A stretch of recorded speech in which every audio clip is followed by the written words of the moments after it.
De la gran variedad de compuestos inorgánicos que existen, los más sencillos y con los cuales vamos a comenzar son los óxidos.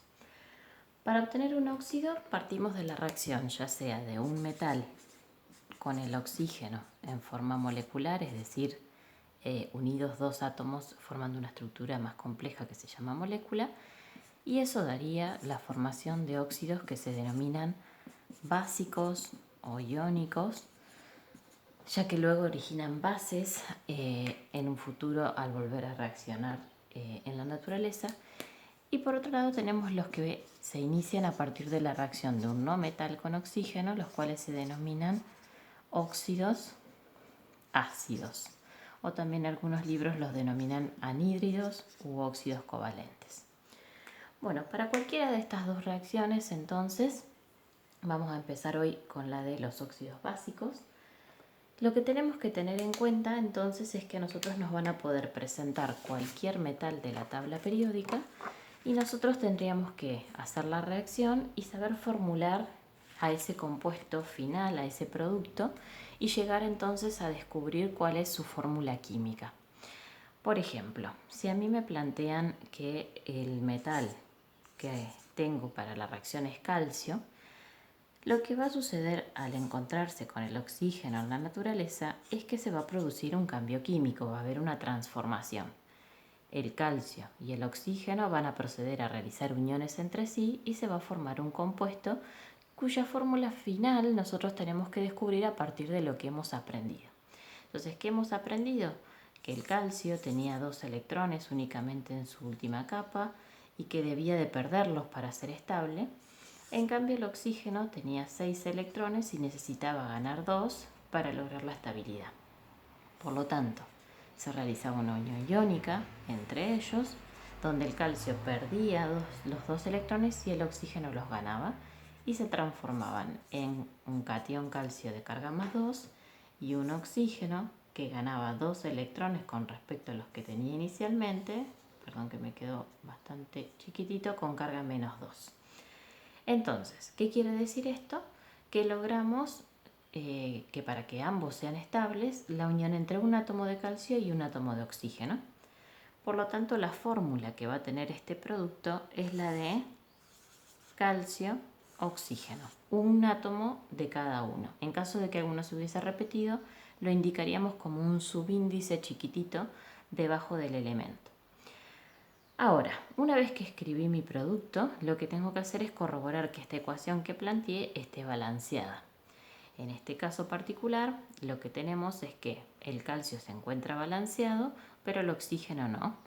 Entonces, para balancear con enteros haría falta poner un 2 grande adelante del producto que me corrige el oxígeno y de esa manera logro balancear, pero al hacer eso modifiqué el calcio y para terminar entonces el balanceo de esta ecuación le tendría que poner un 2 adelante del calcio. Como está en el material que les aporté, existen 3 nomenclaturas, es decir, formas de nombrar a estos compuestos. Y vamos a empezar por la clásica o tradicional, la cual entonces en el caso de este compuesto va a ser óxido de calcio. Ponemos la palabra óxido y en el caso de que ese metal tenga un único estado de oxidación, que ahora les voy a contar qué es eso, ponemos directamente el nombre del elemento.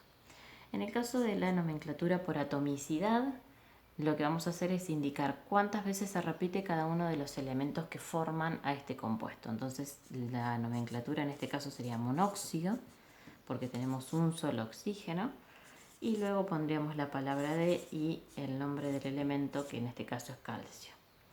Y por último, la nomenclatura por numeral de Stock. Lo que hacemos es siempre poner óxido del elemento que nos haya tocado, en este caso calcio, y lo que vamos a poner entre paréntesis usando un número romano es la cantidad de electrones que puso en juego a la hora de combinarse con el oxígeno. En este caso sería 2. Ese número de electrones que el elemento pone en juego figura en la tabla en otra información que ustedes van a encontrar en el tercer renglón del casillero. Si se fijan en la referencia, el tercer renglón y así para cada uno de los elementos se van a encontrar con que dice estado de oxidación. Bueno, ¿qué es el estado de oxidación? Bueno, justamente lo vamos a usar mucho en este tema y ahora van a ver que yo les voy a dar una alternativa que es más corta que hacer la unión química para poder llegar a la formulación de compuestos. El estado de oxidación siempre consiste de una carga y de un número.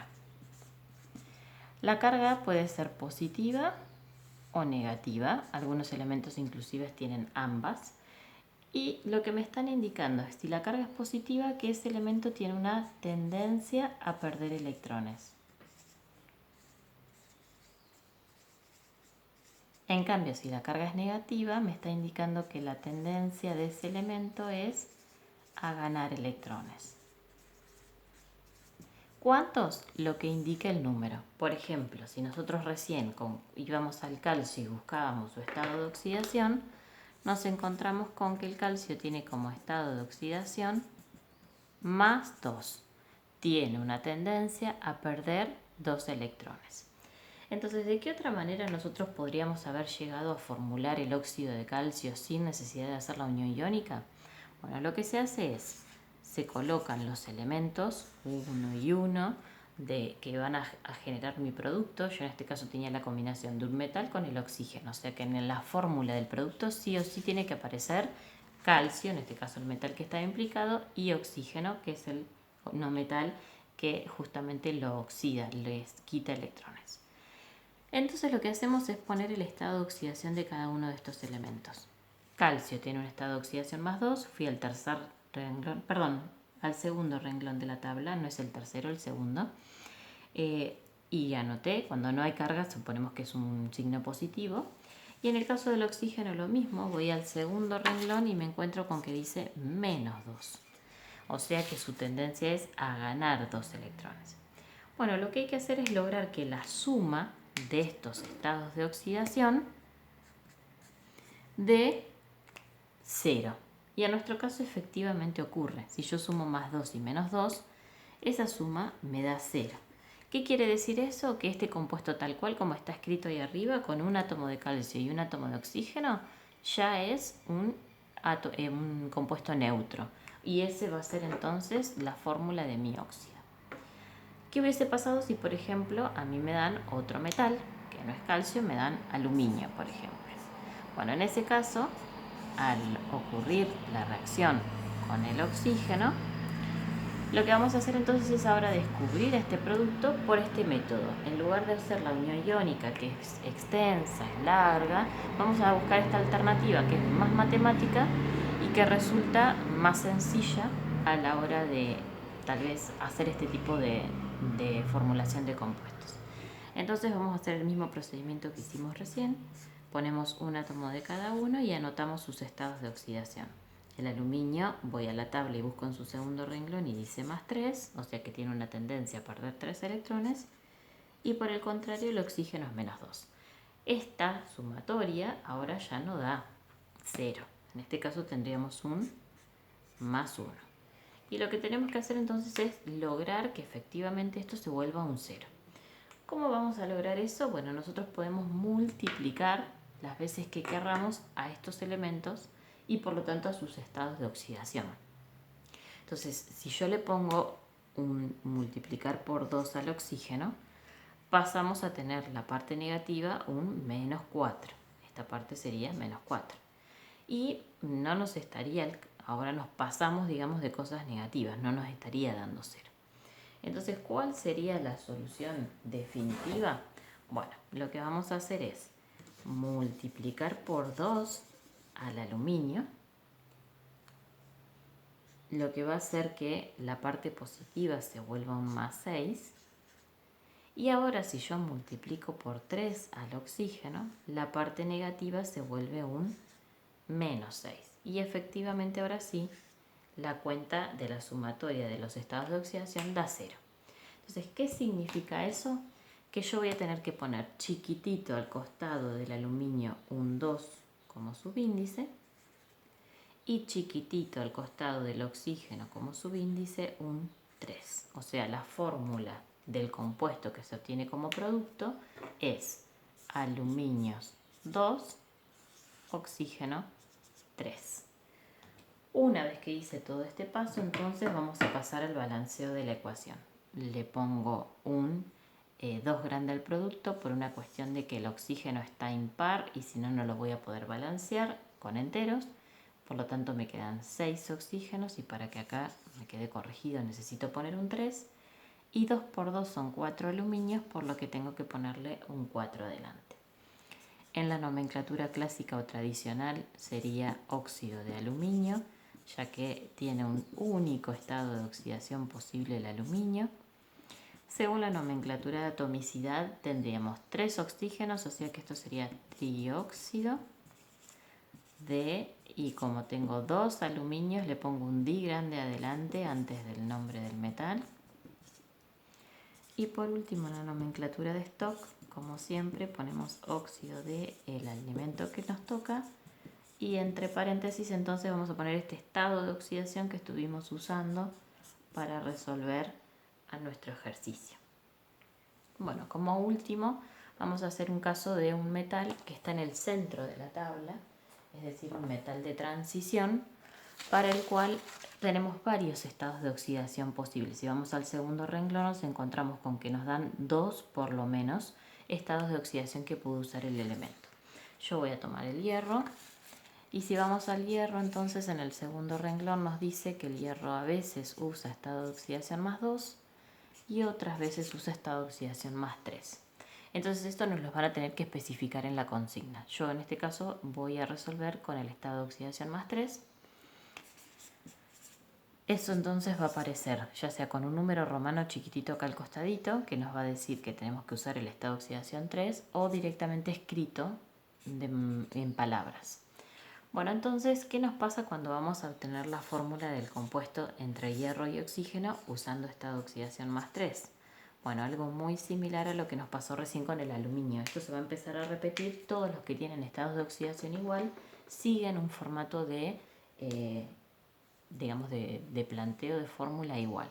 Vamos a tener que multiplicar por un 2 al hierro de tal manera de que la parte positiva nos dé más 6 y multiplicar por un 3 al oxígeno de tal manera de que nos dé menos 6 y de esa forma la cuenta de 0.